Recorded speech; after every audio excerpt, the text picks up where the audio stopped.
Hi, and welcome back to Pittman's Pumpkin Patch, Pittman's Garden Patch. Um, it is January 3rd, 2014. Happy New Year to everybody.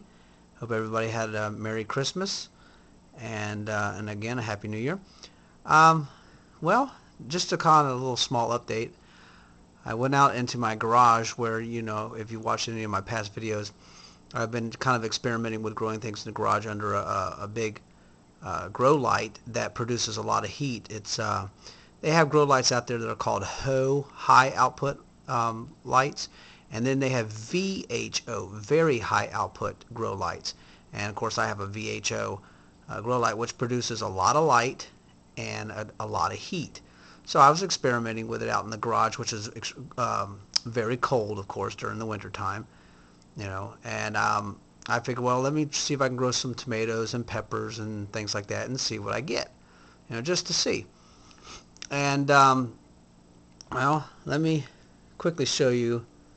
It's a little small, of course, but nice little tomatoes. And I have about 3 or 4 of them.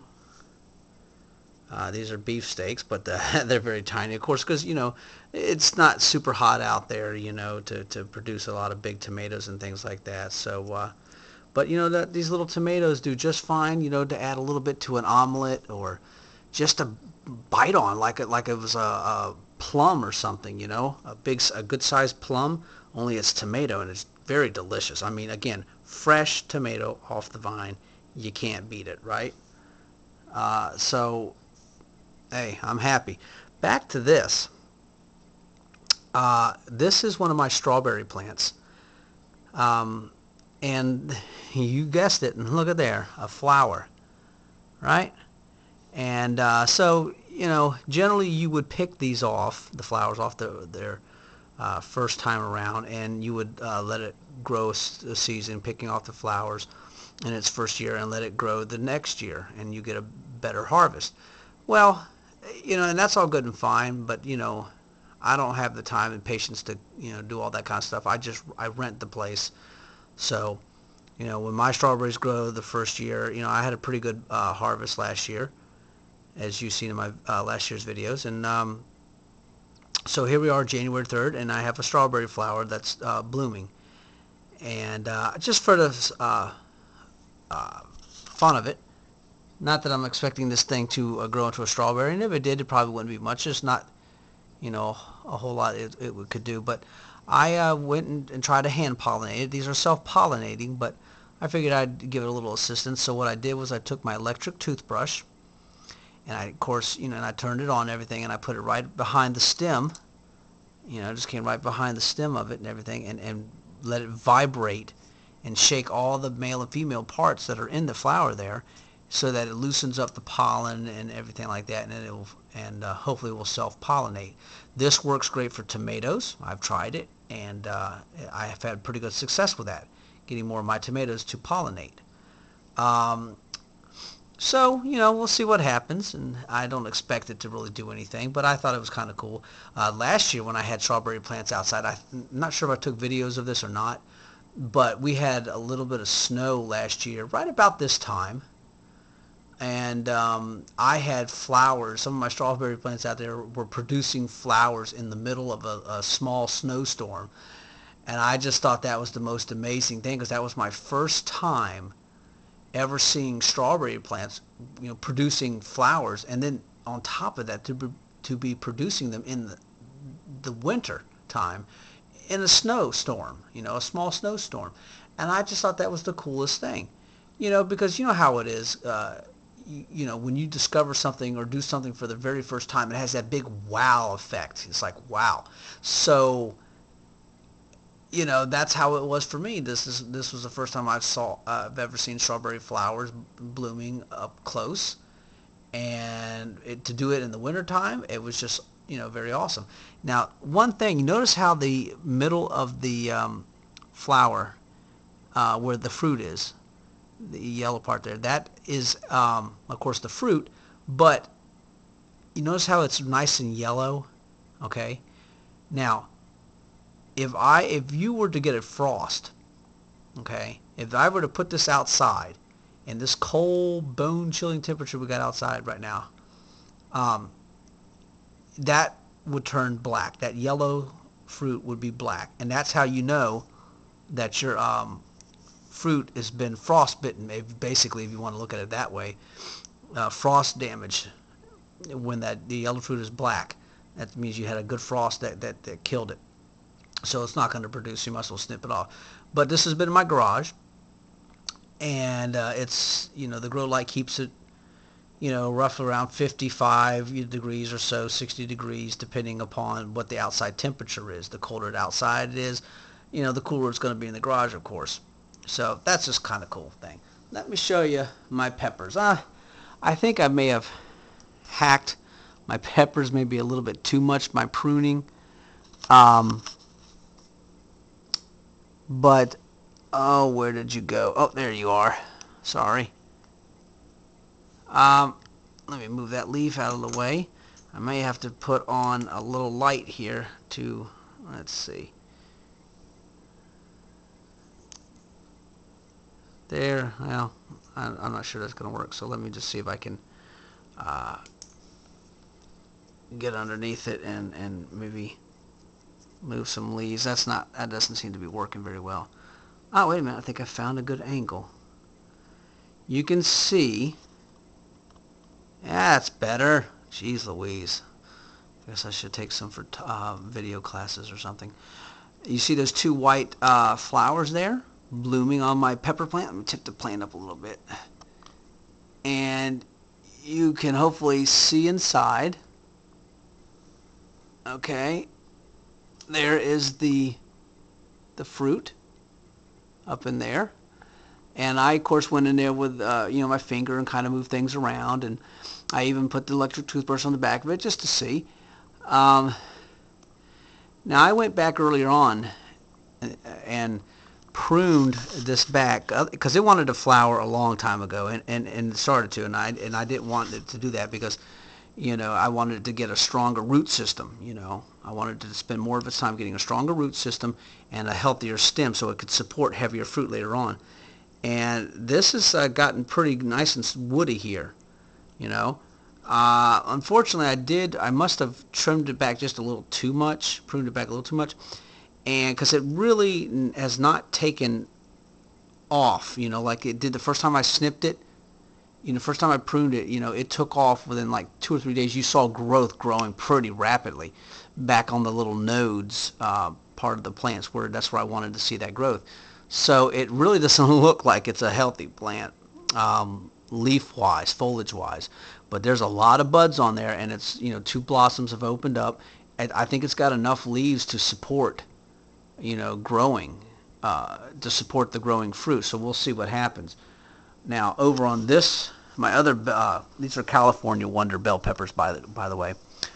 Over on this plant right here, you can see, the difference.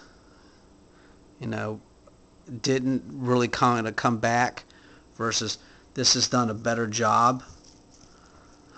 Nice, healthy leaves and everything, and some of the nodes and everything have shot off new growth and everything. So this is looking pretty good. Now it's got a lot of buds and things on there, but none of them have bloomed yet. But that will soon change a little bit down the road, not too far down. So, kind of a cool thing. I have some spinach out in the garage that I started a little bit late, but under that grow light, it's a good condition for them. And the cool temperatures is just right, not too hot, not too cold, but, in the 40s and 50s and some 60s here and there.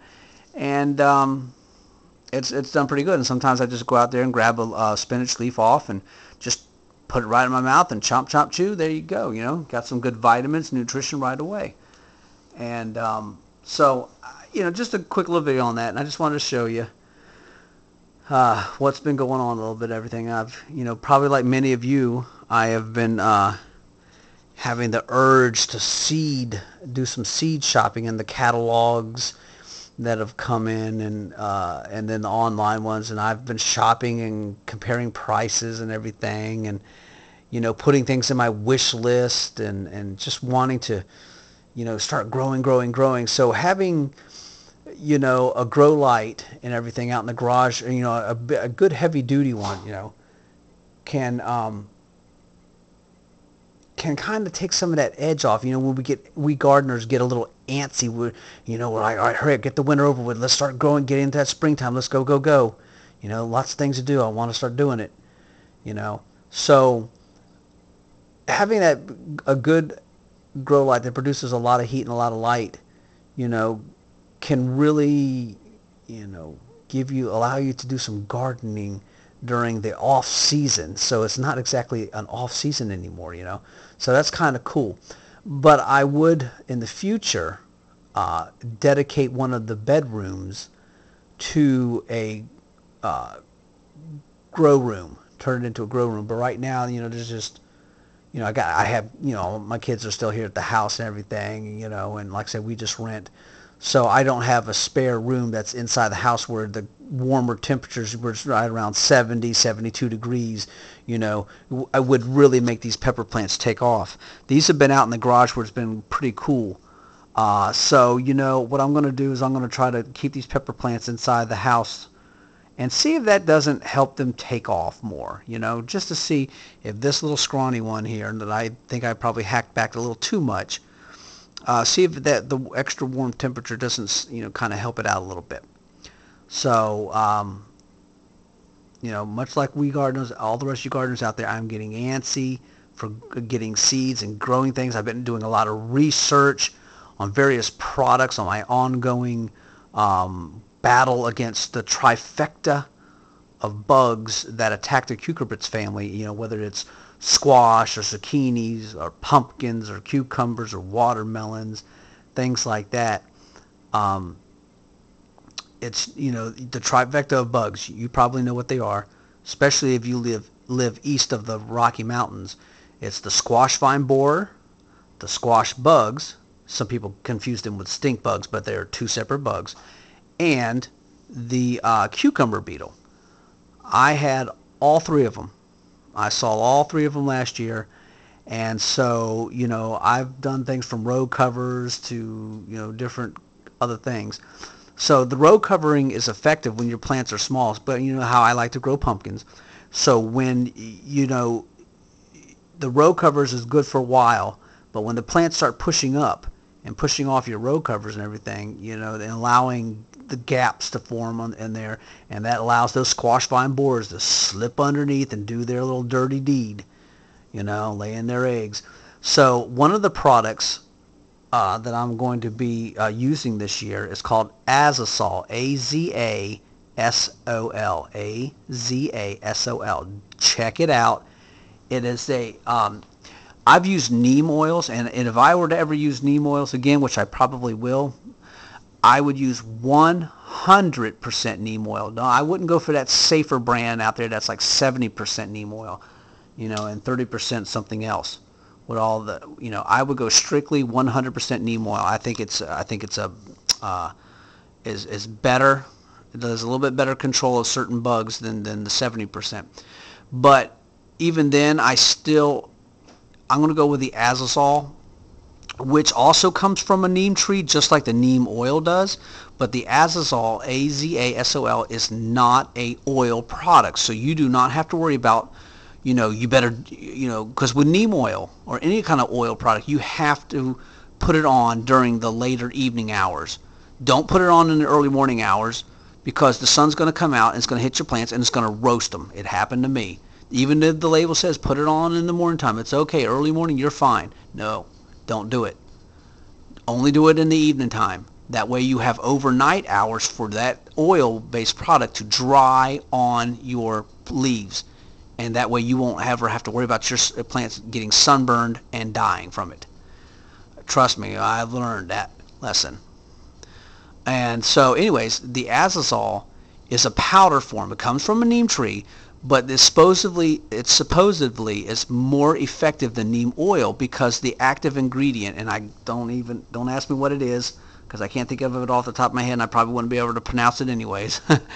It's got a higher concentration of the main ingredient that comes from the neem tree that makes it effective against a lot of bugs. So the azazole has a higher concentration of that main ingredient than neem oil does. And therefore, and it's in a powder base, so it's water soluble. And you can soil drench it, you can spray it on your leaves, you can do all that stuff. And you don't have to worry about it burning your plants. You can do it in the middle of the day, whatever. It's not going to harm your plants. And it's a, what's the word I'm looking for? It's, oh gosh, I can't believe it has escaped my mind. But anyways, the plants take this product, take the azazole into its stems and into its leaves, and that's how it gets its protection. So you don't have to necessarily spray it on the leaves. You can soil drench it, and the roots will uptake it and put it into its leaves and everything, and still provide the protection. And then when bugs come and try to start feeding on your plants, this azazole, is supposed to repel them and supposed to, just not leave a good taste in their mouth or whatever. I'm not sure exactly how that all works. Oh, systemic. That's the word I was looking for. It's a systemic product, meaning it gets sucked up into the plants by the root system, and the leaves get all the beneficial effects of the azazole. So definitely going to try that out. I also have products like BT and a safer brand. Not safer brand, excuse me, Monterey's Garden Insect Spray, which is a kind of a BT also. And I'm going to get needles and syringes, and I'm going to inject this product into the stems of my pumpkin plants in particular, but I will do it to the squashes as well, and zucchinis. And because when the squash vine borer lays its egg near the base of the stem, that's usually where it lays it, it's going to bore into your stem and start eating all the stuff, all your plants from inside, and kill it. But if you inject maybe like an inch or so above the level of the soil, and you inject some of this BT in there, if there's any in there, when it starts to feed, that BT will get inside that larva of the squash vine borer and kill it, and you won't have to worry about it. So that's what I've been reading about, and that's what I'm hoping will be it'll do for me this year in my ongoing battle. I'll still use the row covers and all that other stuff, but I'm going to be using the azazole, and I'm going to be using different traps, for cucumber beetles and things like that. And again, I'm going to go back and try the squash vine borer trap. I've kind of had a little bit of success with it in the past, but we'll see. I'll try it again because I want to have like a multi-layer protection over my plants. I want to have like the traps, the azazole, the row covers. I want to have multiple layers of redundancy to fight off these bugs. And one thing I learned last year, didn't know before, squash vine borer moths, they always say, oh, it lays it at the base of your plant. Well, it does, but it also lays it at the base of your stalks and leaves. And I found out it lays it right in the stems of your pumpkins. And then when it bores into your pumpkin, your nice healthy pumpkin that you were growing gets all soft and mushy and dies, because the squash vine borer larva drilled into your stem of your pumpkin plant and ate it and killed it. And so I was kind of beside myself with that, because I'm like, I spent all this time trying to keep it off of the stems of the plant and the leaf and the stalk and leaf parts of the plants, and here you went and attacked the actual fruit too. I was like, is there nothing safe on my plants from you guys? So the squash vine borer moth is the #1 enemy for me, followed by the squash bug and then that cucumber beetle. But anyways, I've been running my mouth quite a bit here, so I will share those products with you later on as the season gets closer and closer, and more other products that I'm going to be using. So like I did last year, I will do again this year, but I will show you some of the new stuff I'm doing, and we'll go from there. So thank you for tuning in. I appreciate everybody who has subscribed to my channel, and hopefully you're learning something. And if you have questions, ask. If I can answer them, I will do my absolute best. So from Pittman's Pumpkin Patch, Pittman's Garden Patch, I will talk at you later. Bye.